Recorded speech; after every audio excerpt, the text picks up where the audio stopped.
Hello everyone, welcome to our channel universal laws. अपनी series में हम कॉन्ट्रैक्ट एक्ट से रिलेटेड कुछ इम्पॉर्टेंट टॉपिक्स के केस लॉज को डिस्कस कर रहे हैं। प्रीवियस वीडियो में हमने प्रपोजल से रिलेटेड 5 इम्पॉर्टेंट केसेस को डिस्कस किया था। अगर आपने वो वीडियो नहीं देखा तो go and check it out. आज हम बात करेंगे about acceptance. Acceptance which is defined in section 2B of Indian contract act. Acceptance की जो डेफिनेशन है वो क्या कहती है कि when the person to whom proposal is made signifies his assent thereto, then the proposal is said to be accepted, and when a proposal is accepted it becomes a promise. It means कि जब किसी एक person ने दूसरे person को proposal किया and जिस person को प्रपोजल किया गया उसने जब उस प्रपोजल को एक्सेप्ट कर लिया, देन माना जाएगा कि उसने एक्सेप्टेंस अपनी दे दी।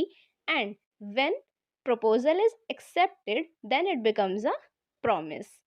ओके, सो यहाँ से कुछ इंपॉर्टेंट एसेंशियल्स निकल करके आते हैं। First one is acceptance must be communicated. It means कि साइलेंस को एक्सेप्टेंस नहीं कंसिडर किया जा सकता। इससे रिलेटेड एक केस है that is Felthouse versus Bindley. इस केस में क्या होता है कि प्लेंटिफ एक लेटर लिखता है अपने नेफ्यू को और उससे ये कहता है कि मुझे तुम्हारा वाइट हॉर्स जो है उसे खरीदना है, एंड अगर तुम कुछ रिप्लाई नहीं भेजोगे तो मैं समझूंगा कि तुमने अपनी असेंट दे दी है, तुमने एक्सेप्टेंस कर ली है और मैं समझूंगा कि तुमने वो हॉर्स मुझे बेच दिया। तो नेफ्यू ने क्या किया, एक्सेप्टेंस नहीं दी, उसने कोई रिप्लाई नहीं भेजा। तो यहाँ पर ये हेल्ड किया गया कि मियर साइलेंस, सिर्फ चुप रहना, एक्सेप्टेंस नहीं कंसिडर किया जा सकता। There must be some external manifestation of acceptance. किसी ना किसी तरह से एक्सेप्टेंस को मैनिफेस्ट किया जाना चाहिए, इधर इन वर्ड्स और इन राइटिंग और in some other manner. Okay, so next essential हमारा आता है that is acceptance may also be made through telephonic communications. बहुत समय तक इस बात को लेकर के डिबेट्स रही कि क्या एक्सेप्टेंस सिर्फ लेटर्स के थ्रू की जा सकती है या टेलीफोनिक कम्युनिकेशन के थ्रू भी एक्सेप्टेंस हो सकती है या नहीं। सो इससे रिलेटेड इंपॉर्टेंट केस लॉ आता है दैट इज भगवान दास वर्सेस गिरधारी लाल। इस केस में क्या होता है, ये कहा गया कि telephonic communication will also be considered as acceptance to an offer. Next is acceptance must be communicated by the person who is authorized to accept. ये बहुत ही एक अच्छा इंपॉर्टेंट केस लो है और आपको ये बात पता होनी चाहिए कि एक्सेप्टेंस जो है वो कौन पर्सन करेगा, किसके द्वारा एक्सेप्टेंस की जानी चाहिए। तो एक्सेप्टेंस हमेशा उस व्यक्ति के द्वारा की जानी चाहिए जिसके लिए प्रपोजल किया गया है। कोई अनऑथराइज्ड पर्सन कभी भी किसी प्रपोजल को एक्सेप्ट नहीं कर सकता। इंपॉर्टेंट केस लॉ यहाँ पर आता है दैट इज पोवल वर्सेस ली। इस केस में क्या हुआ कि एक बोर्ड ऑफ मैनेजर्स ने डिसाइड किया कि किसी पर्टिकुलर पर्सन को हम सेलेक्ट करते हैं to the post of manager. उन्होंने ये डिसाइड किया एक मीटिंग में। उस मीटिंग में एक सर्वेंट भी मौजूद था। उस सर्वेंट ने सारे डिस्कशन को सुना और सुन करके उसने क्या किया, ये बता दिया उस पर्सन को, जिस पर्सन को सिलेक्ट किया गया था एज अ मैनेजर। उस पर्सन को सर्वेंट ने ये बात कम्युनिकेट की कि इस तरह से बोर्ड ऑफ मीटिंग्स में तुम्हारा नाम जो है वो डिसाइड हुआ है और तुम्हें मैनेजर के रूप में सेलेक्ट किया गया है।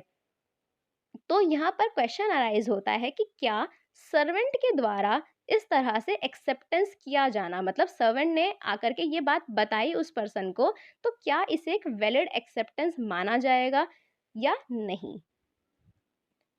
तो यहाँ पर डिसाइड किया गया कि इसे वैलिड एक्सेप्टेंस नहीं माना जा सकता, बिकॉज जो एक्सेप्टेंस है वो उसी व्यक्ति के द्वारा की जानी चाहिए जो कि एक्सेप्टेंस करने के लिए ऑथराइज्ड है।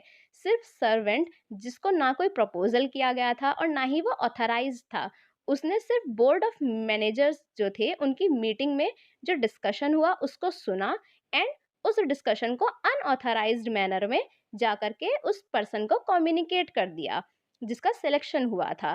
तो ये माना गया कि अनऑथराइज्ड पर्सन इस तरह से एक्सेप्टेंस नहीं कर सकता। Okay, next important case law is acceptance can be inferred from the conduct of parties. The case is Brogan versus Metropolitan Railways कि acceptance जो है वो parties के conduct के द्वारा भी infer की जा सकती है। यहाँ पर सेक्शन 8 जो है इम्पॉर्टेंट आता है कि सेक्शन 8 में कहा गया है कि acceptance may be made by the performance of conditions also, कि अगर कोई ऑफर है उस ऑफर में कुछ कंडीशंस को बताया गया है कि अगर आप इन कंडीशंस को फुलफिल करते हैं then it will be considered कि आपने एक्सेप्टेंस दे दी है। तो ब्रॉगन वर्सेस मेट्रोपॉलिटन रेलवेज इस केस में यही हेल्ड किया गया कि acceptance can also be inferred from the conduct of parties. Next is the case of Hyde versus Wrench. ये भी एक बहुत इंपॉर्टेंट केस लॉ आता है क्योंकि यहाँ पर क्वेश्चन अराइज हुआ कि क्या एक्सेप्टेंस जो है उसमें कोई बार्गेन किया जा सकता है। मीन्स अगर मैं कहती हूँ कि मुझे ये करना है, मैंने कुछ कंडीशंस बताई और जो सामने वाला पर्सन है वो अपनी कुछ कंडीशंस बताता है, तो क्या इस तरह से कॉन्ट्रैक्ट को ही एनरीच किया जा सकता है। तो यहाँ पर आप रेलेवेंट है सेक्शन 7 का क्लॉज 1 जहाँ पर बात आती है कि acceptance must B absolute and unqualified. Acceptance हमेशा एब्सोल्यूट होनी चाहिए। हाइड वर्सेस रेंच के केस में क्या हुआ कि एक पर्सन ने प्रपोजल किया कि मुझे अपना ये घर 1000 यूरो में सेल करना है और जो अपोजिट पार्टी है जिसको प्रपोजल दिया गया उसने क्या कहा कि 1000 तो ज़्यादा है, मैं इसे 950 में खरीदने के लिए तैयार हूँ। तो यहाँ पर यह डिसाइड किया गया कि इस तरह से जो अपोजिट पार्टी के द्वारा ये बात बोली गई कि मैं 950 में खरीदने के लिए तैयार हूँ, this can not be considered as an acceptance because acceptance जो है वो हमेशा एब्सोल्यूट होना चाहिए और अनक्वालिफाइड होना चाहिए। इट मीन्स कि जो बंदा एक्सेप्ट कर रहा है वो कोई टर्म्स एंड कंडीशंस इस तरह से इम्पोज नहीं कर सकता। जिस तरह से आपके पास ओरिजिनल ऑफर किया गया है आप उसको एज इट इज ही एक्सेप्ट करेंगे, कोई आप अपनी उसके अंदर कंडीशंस इम्पोज नहीं कर सकते। ओके, सो ये इंपॉर्टेंट केसेस थे about acceptance. That is your Felthouse versus Bindley, Bhagwan Das versus Girdhari Lal, Powell versus Lee and Brogan versus Metropolitan Railway Company and Hyde versus Wrench. Okay, so we will meet in our next session. Thank you.